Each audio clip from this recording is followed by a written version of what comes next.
Hello, friends. Today is Monday, the 22nd of December. Unbelievably, we are only 3 days out until Christmas.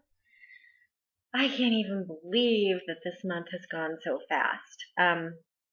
Today, I wanted to talk to you about if I could go back in time,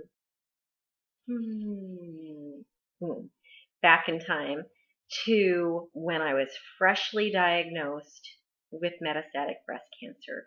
If I could go back and talk to myself in those moments, those days and weeks following my diagnosis, what advice would I give to me?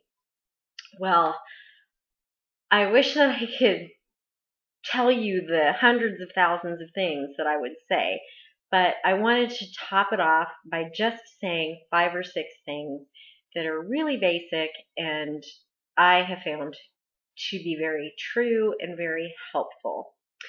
The first thing I would say to myself is, it is okay to cry. I felt when I was first diagnosed that crying was not a good thing to do, that it scared the people around me and worried them for my mental well-being. But I just wish that I could go back and tell myself, bawl your head off, do it. Cry in the shower, cry in public, cry in church, cry when you're watching Hallmark movies, cry, cry, cry. Get it out. It is so healing and refreshing and restorative to your body, your mind, your spirit, your soul, to let that angst, that fear, the worry, the not knowing what's going to happen, to let it all out through your tears. So number one, cry. Don't be afraid to cry. Number two, you are going to have an amazing journey through cancer that is funny and interesting and will change your life in ways you can't even possibly believe. So your life is not only going to be changed by cancer, but the effects of your cancer and the things that happen because you have cancer. So I guess I would say cancer is going to be an adventure and it's not all bad. I have met some really funny, interesting nurses, which I will insert a patient or a picture rather of a nurse who took great care of me through Dr. Dennis Costa's office. Her name is Melissa, and here is a funny picture.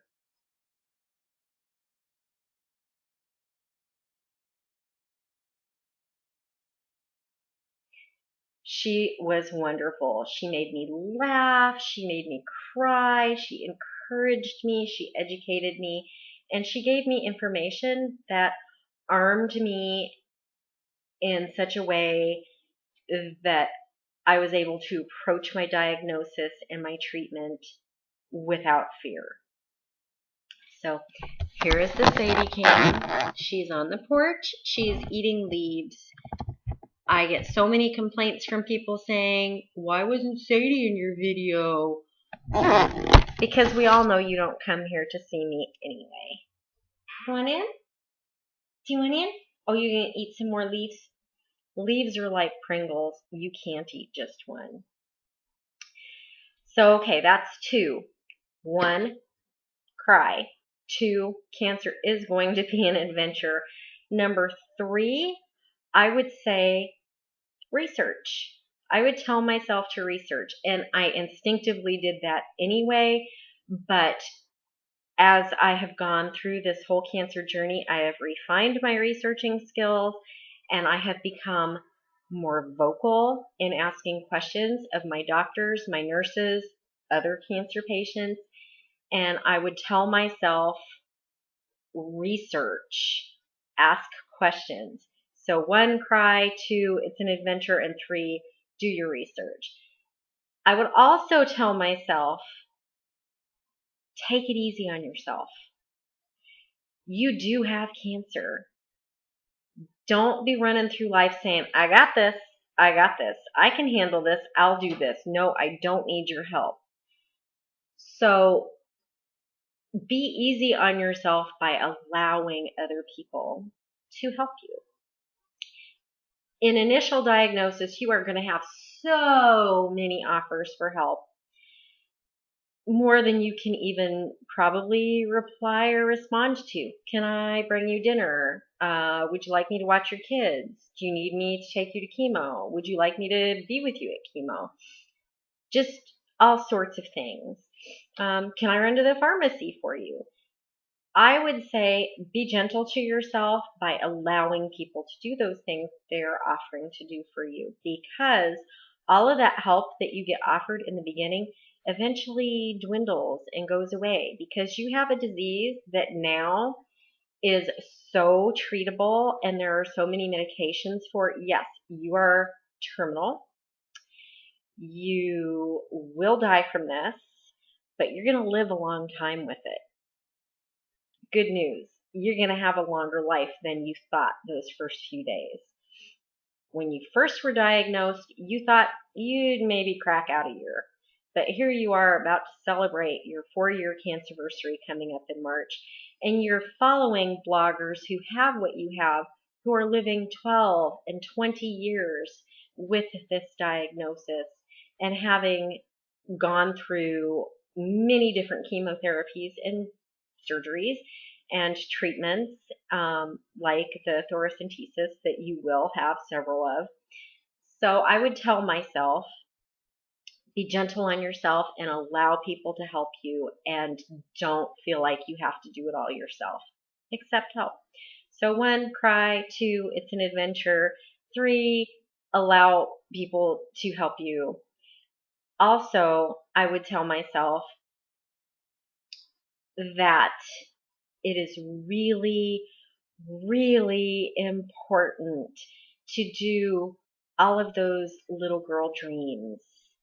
Maybe when you were little, you thought you were going to be a rocket scientist, but instead you became a beautician. But you still have that interest in science, so pursue it. Watch documentaries that teach you stuff that you won't be able to go to college and learn. Maybe do go to college. I've recently gone to college and taken some safety courses on how to operate a handgun, which I never saw myself doing that, but if you're going to have one, you need to be safe. And so there you have it. I'm also about to go take some courses in the spring to learn how to do some web design, since I'm a blogger and I have a website. So I would tell myself to continue to make plans. When you're first diagnosed, you say to yourself, I can't plan a trip in a year. I don't know if I'm going to be alive. I still don't know if I'm going to be alive. But here's the good news. Nobody gets out of this life alive. You know you have cancer, but your buddy next door could croak from a heart attack tomorrow, or get hit by a bus, or struck by lightning, or attacked by a wild horde of gophers. I don't know, but people, your life expectancy is not in your hands. So make plans. That is the most important thing I would tell myself. Make plans. Make plans. So number 4 would be make plans. And the number 5 thing that I would tell myself, if I could go back in time and say, hey, Leslie, this is important, keep in touch with the people you love and edit the people from your life who are not healthy for you. Remove all toxins, not just, bad food or alcohol or being around smoke, but there are some really toxic people out there who can bring you poor health just by being around them. So I would firmly tell myself to cultivate the relationships that you have in your life that are healthy. Send people cards, call them, write them, text them, email. Keep in touch. Continue to cultivate healthy relationships and develop new ones. Make new friends, meet new people, join support groups at your church. I did try cancer support groups. They don't really work for me because I am a reminder to the people who are diagnosed with treatable cancer that they could develop a terminal disease later on in their cancer history, and I kind of bring the room down, so I don't participate in those anymore. So those would be the 5 things that I would tell myself. That is all.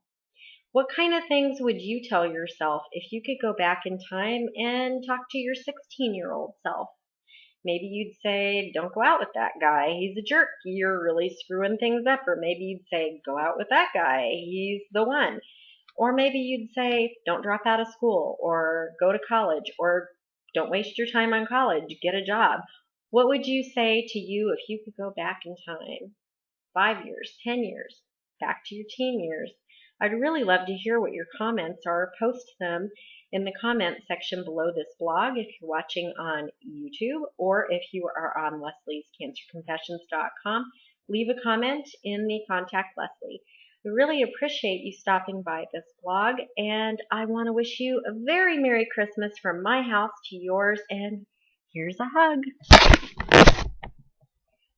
Bye, people.